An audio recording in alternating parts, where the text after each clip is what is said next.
Just to let you know, I've been bit on my face. This is a massive spot and I've been picking it all day without actually realising that it's fucking huge. Hey guys, and welcome back to my shelf. So today I bring to you a April wrap up. If you've noticed, I've changed my location so now you can see my top shelves. Let me know how it is. There's also a massive shadow on my face because of my phone, but I don't care. I've only got half an hour to film this. I need to be quick. So I read a total of 4 books in the month of February. Quite a average month in terms of reading.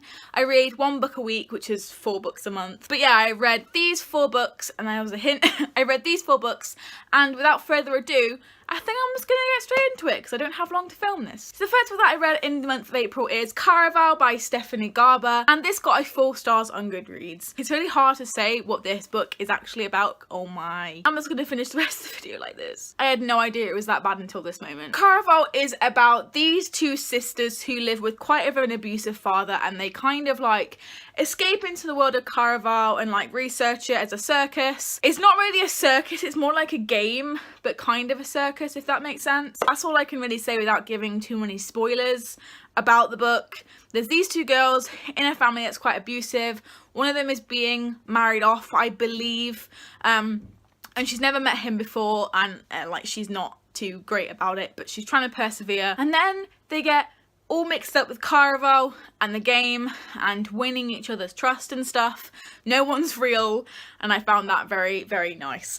I'm really bad at giving reviews on books that I read ages ago. Like I read this like a month ago, so it's kind of hard. This has quite a big element of domestic violence in it because it features an abusive father and the 2 girls and their relationship, and I really didn't expect that to be the case. So I was kind of shocked when that happened, but quite relieved because I don't feel like we have that many daughter to father abusive relationships. We have obviously wife to husband and stuff like that, but we don't necessarily have father to daughter and how it can destroy a relationship. I wasn't enjoying it so much from the first 200 pages, but the last 200 pages were exhilarating, and that's why I gave it a 4 stars. This book is very sick and twisted and goes into so many different directions that you really don't expect for it to take. I feel like this was a very good book, so I gave it a 4 stars and would really recommend. Also, this edition is feckin' beautiful. The second book that I read in the month of April was Moxie by Jennifer Matthews. This is about a girl called Val who is so sick of her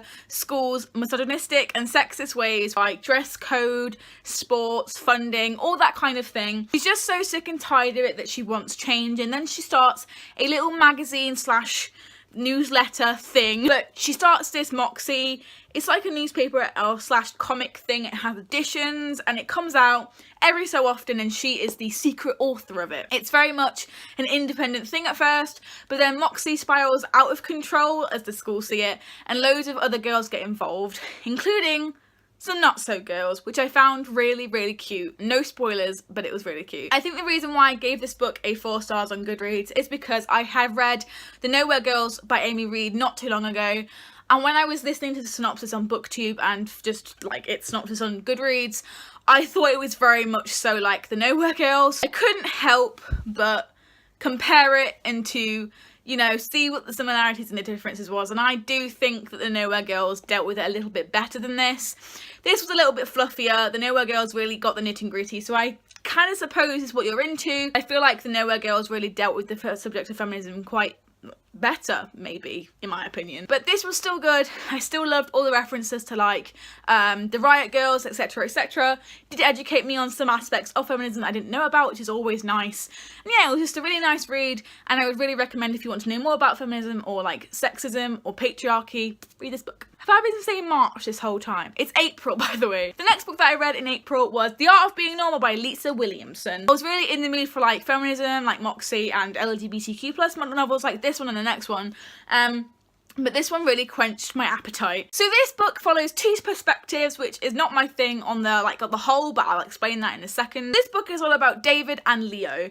David would like to be a girl. He is transgender and would like to transition into a woman. And Leo is, I think he's new, but I don't remember.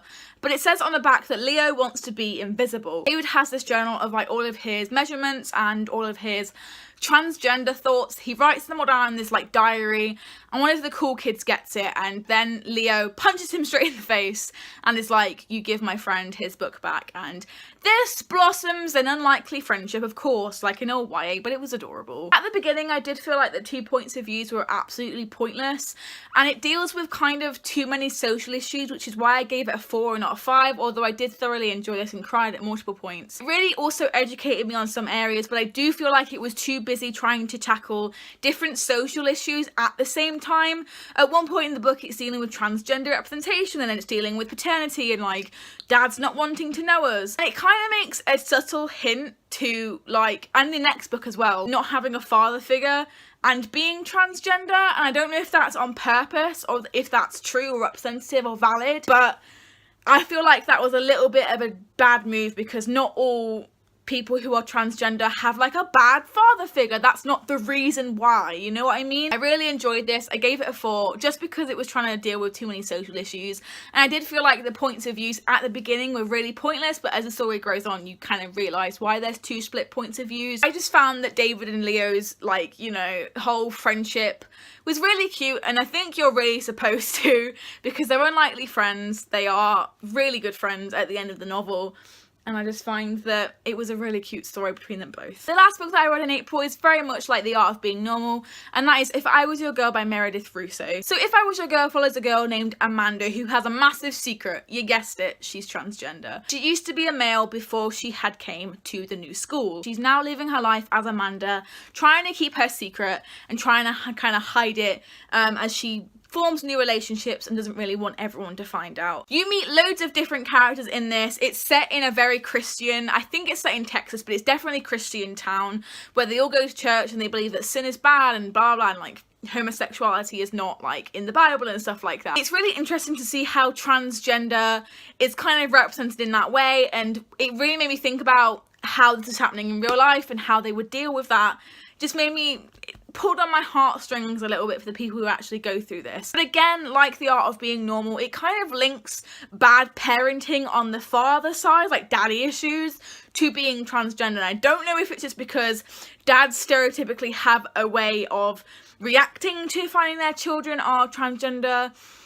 It just didn't sit right with me. I just don't think it was very good to link that to that. Maybe it wasn't, and maybe I'm just being picky. I feel like we were supposed to have a connection to the main character and I just didn't. I found her kind of, you know, I don't know, stereotypically girl. It wasn't the character's fault, obviously, because the character is a fictional being, but I found like the writer stereotypically made her a girl. I think that's the problem I have with transgender books, is the fact that the girl's really a girl and feminine, and it kind of makes it seem like gender's binary when it isn't, and it's fluid. It's not just man, female. You can be either or you can be either or none. You get what I mean? Not hating on the fact that we don't need this, because we definitely do, but I feel like there needs to be more definition in the fact that gender is not just one or the other. You know what I mean? I've read 2 transgender books this month and I've noticed the same pattern in both of them.